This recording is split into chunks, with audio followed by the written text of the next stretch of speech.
అందరికి నమస్తే. సంక్రాంతి సీజన్ మొదలైంది కదా, కైట్స్ ఫ్లై చేయడం స్టార్ట్ చేశారా? పండగంటే సంతోషం, కానీ మన సంతోషం వేరొకరి ప్రాణాలు తీసేలా ఉండకూడదు. ఇదంతా దేనికి?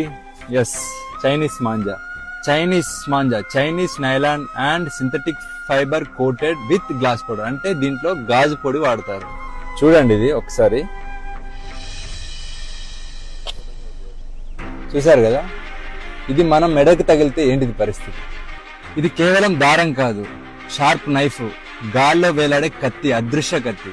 2 వీలర్ రైడర్స్ కి, యానిమల్స్ కి, బర్డ్స్ కి ఈ చైనా మాంజా తగిలి డీప్ కట్స్ జరిగి, హెవీ బ్లీడింగ్ జరిగి ప్రాణాలు పోతున్నాయి. వీటి వల్ల చాలా మంది జీవితాలు నాశనం అవుతుంది. ఒక్క చిన్న సరదా ఎన్నో కుటుంబాల్లో తీరని శోకాన్ని మిగులుస్తుంది. ఇది నాన్ బయోడిగ్రేడబుల్, ఇది భూమిలో కలవదు, ఇది బ్యాండ్ థ్రెడ్. ఈ మాంజా ఎవరైనా ఇల్లీగల్ గా అమ్మితే మీ నియరెస్ట్ పోలీస్ స్టేషన్ లో రిపోర్ట్ చేయండి.